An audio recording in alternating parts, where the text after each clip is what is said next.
and it took a long time.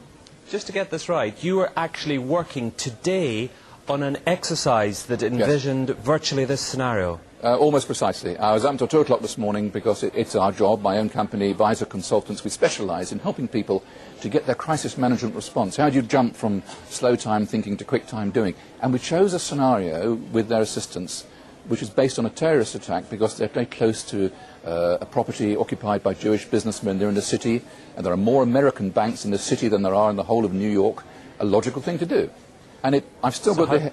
I was going to say, how extraordinary today must feel for you as it unfolds. He repeated himself to BBC Radio 5. The thing that concerns me is that what are we doing for the thousands of men and women actually who are in London working? And I say that because at 9:30 this morning we were actually running an exercise for over a company of 1,000 people in London based on simultaneous bombs going off precisely at the railway stations that happened this morning. So I still have the hairs on the back of my legs standing upright. To get this quite straight, you were running an exercise to see how you would cope with this, and it happened while you were running the exercise? Precisely. And it was about 9:30 this morning. We planned this for a company, and for obvious reasons I don't want to reveal their name, but if they're listening they'll know it. And we had a room full of crisis managers for the first time they met. And so within 5 minutes we made a pretty rapid decision. This is the real one. And so we went through the correct drills of activating crisis management procedures to jump from slow time to quick time thinking and so on. If we use a standard actuary employed by major insurance companies to calculate the probability of these events coinciding in a 10-year mean, we learn that the probability of this happening is greater than 1 in 300 tetragillion. To put that in perspective, that's a number with 41 zeros behind it. That is trillions and trillions and trillions and trillions and still more trillions times greater than all the grains of sand in all the world. To put that number in perspective, it has 41 zeros. Scientists using supercomputers have estimated that the Earth has over 7 quintillion grains of sand. A quintillion has 18 zeros. It would appear as some way of stopping the response of the emergency services or providing some kind of cover for what must be operations orchestrated in some way by the state. The evidence is overwhelming. All the telltale signs are there of government-sponsored terror. Only the British government had the know-how to carry out the attacks and to control the situation before and after the bombings. And of course, there's all the other admitted cases where the British government has hired terrorists to carry out assassinations or carried out bombings in their own country as a pretext for political control. And then, of course, there's qui bono, Latin for who benefits, who stands to gain. In the weeks leading up to 7/7, Tony Blair's poll numbers had fallen to the lowest point in his 7-year administration. Blair came an inch from losing control of the parliament and was fighting calls from within his own party to step down as prime minister. Support for the war was dismal. Despite the bombings, which did improve his approval ratings and support for the war, he was still only barely able to maintain control over the British House of Commons.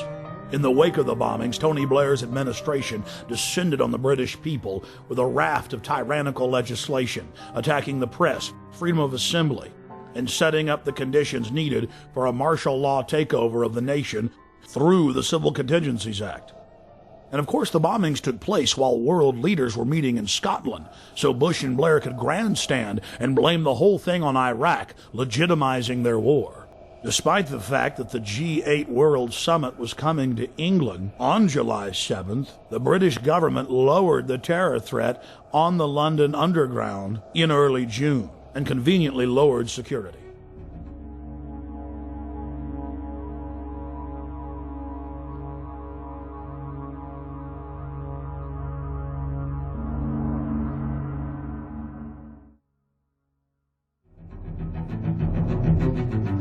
We were told that we invaded Iraq to bring the nation freedom, but Pentagon documents show their real plan was to balkanize the nation into 3 or 4 sections and foment endless sectarian civil war.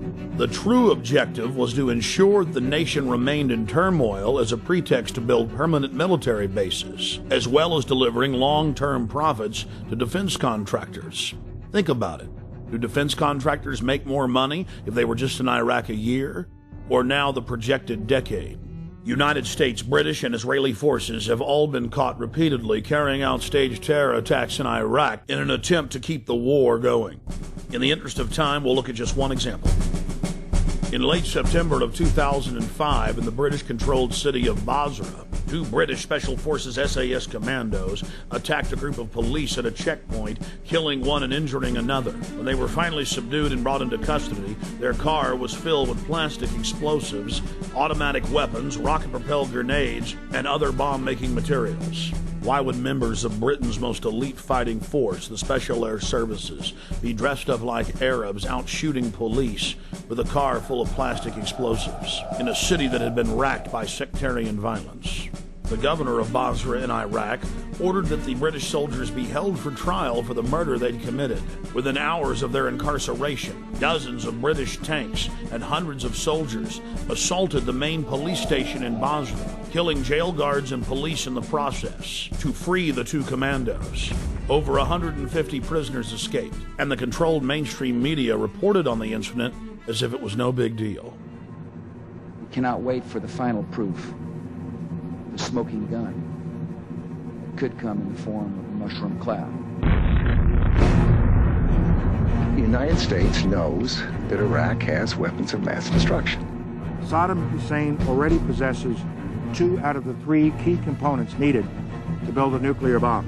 In early February of 2006, members of the British government leaked documents that the White House admits are authentic.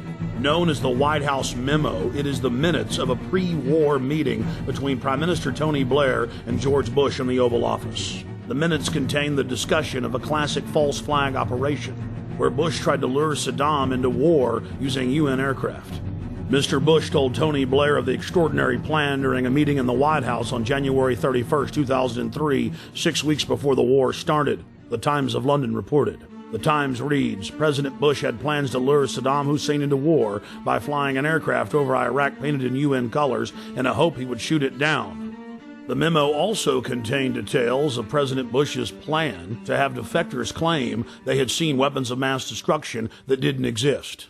Well, it is perfectly true that we now know that the evidence, both in the United States and in Britain, which was put before the people, turns out to be wrong. It was known to be wrong.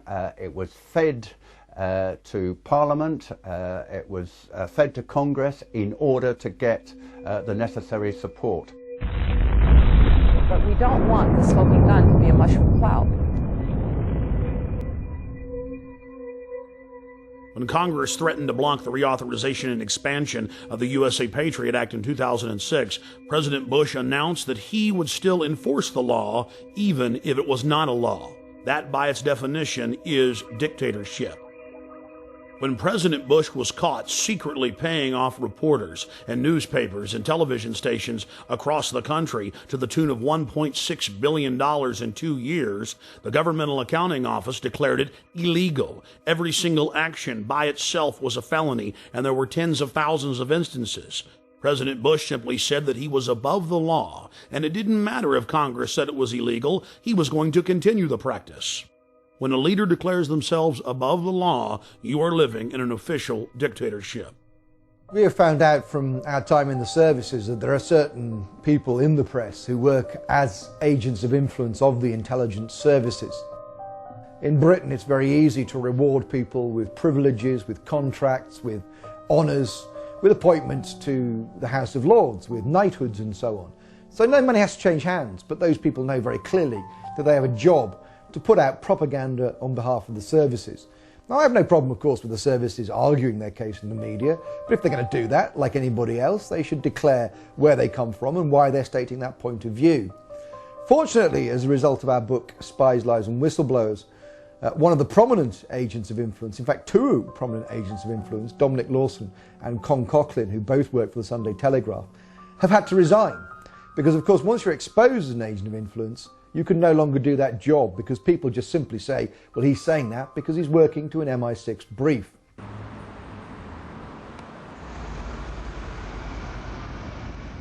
When Congress informed Bush that secret arrest, secret detention, and torture was illegal, he simply had his Attorney General, Alberto Gonzales, issuing a policy paper claiming that it was lawful. Known as the infamous torture memos, Gonzalez said that they would simply stop calling it torture and call it pressure, and that if someone died in custody,